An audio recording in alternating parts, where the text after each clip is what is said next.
you give us your take on the Redskins? Because we've been talking with callers, and a lot are very optimistic about Landon Collins and his play. He signs a 6-year, $84 million deal.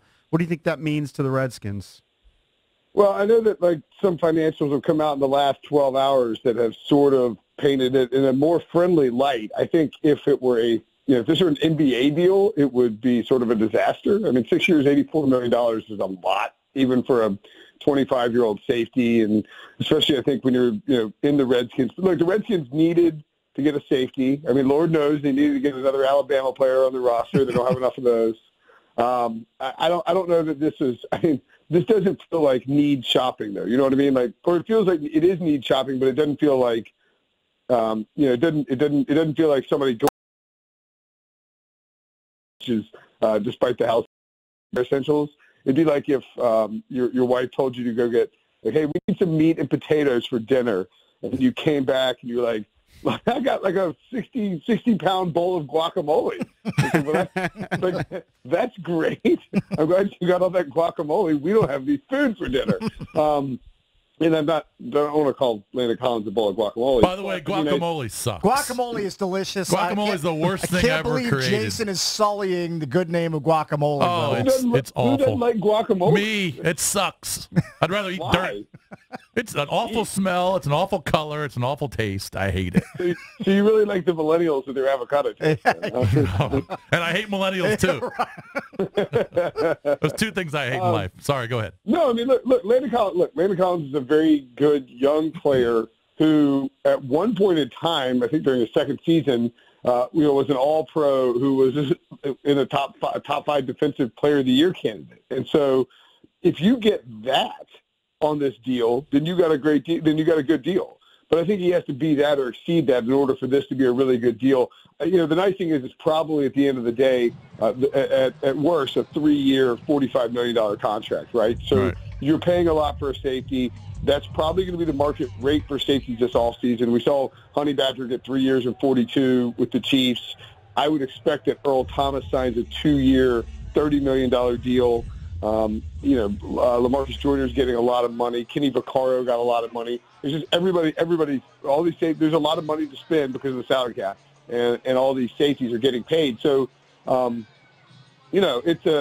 it's fine. I would say that it does feel a little throwbacky in terms of an old school Redskins free agent deal that could ultimately feel like, once the season starts. Yeah, but the Redskins chose not to re-sign one of their own free agents. Jamison Crowder got what I thought was a pretty nice deal from the Jets. 3 years, $28.5 million with $17 million guaranteed. If he can stay on the field, that's a weapon. And Darnold in New York. I love Jamison Crowder. Watched him play a lot here at Duke locally, and I guess the going rate for slot receivers is $9 million a year, which is better than Devin Funchess for $13 million a year, or $10 million a year plus incentives. We saw Adam Humphries get 4 years, $36 million, with the Titans, and I think Jamison was like 3 years, 28.7, something like that. And again, that number is sort of betting on himself. They're probably hedging a little bit for those injuries. I do wonder. Do you guys ever wonder if the Redskins might need to change their training staff?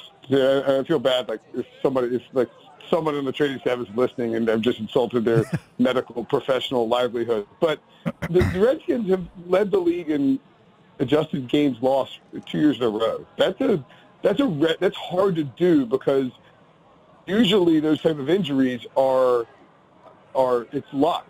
It regresses to the mean, and you don't see a team deal with that luck in multiple years in a row. Mm-hmm. The only two teams I've seen that have done that are the Chargers and the Redskins, and I don't know. It is interesting that these guys, like Brian Orakpo, couldn't stay on the field for the Redskins, and he goes to Tennessee and he plays 16 games for 9 years in a row, or something like.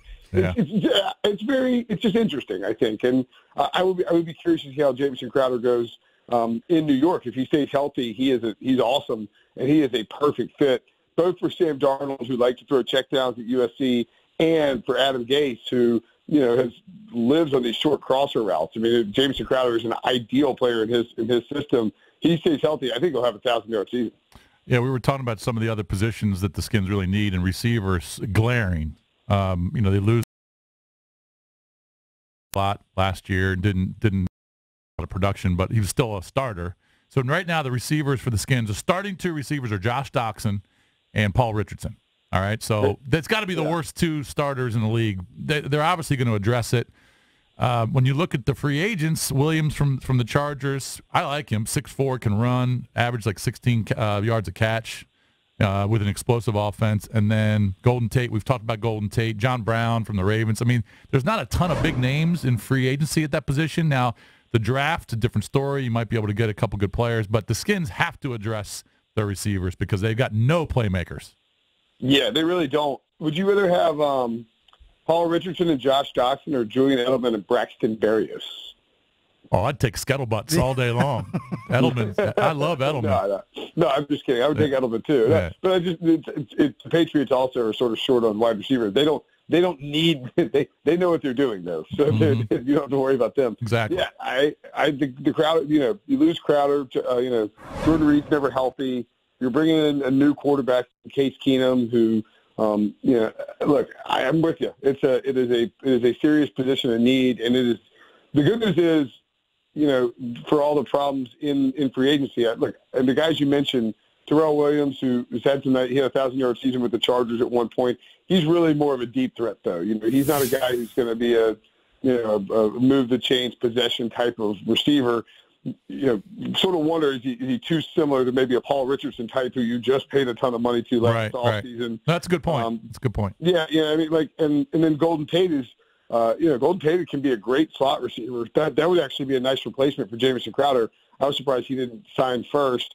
And I mean, John Brown, who I love, Smokey Brown's the best, but he's also really more of a deep threat guy. So, I mean, the idea of signing if you go out and sign Terrell Williams or John Brown, and then you pair them with Josh Doxson and Paul Richardson, it just doesn't, in my mind, when I put together that depth chart with Case Keenum and the weapons they have, it just doesn't really gel. I mean, I guess you can just try and pound Darius Geis and then try and throw up, just take shot plays down the field every 3 plays or something like that. But it's a good draft for receivers. There's a lot of guys, especially maybe in the second round, who they could certainly use a first-round pick on one if they wanted. Somebody like an N'Keal Harry. I don't think DK Metcalf will fall that far. Hakeem Butler out of Iowa State is a monster. He has catch issues, but man, he's a beast. Kelvin Harmon out of NC State is a really good player. There's speedier guys, options to fill that void in the draft. I don't know that you're going to get the production you want for what the Redskins need in either this free agent or this draft class. So, yeah, I think that is going to be a big glaring concern for them once the season starts.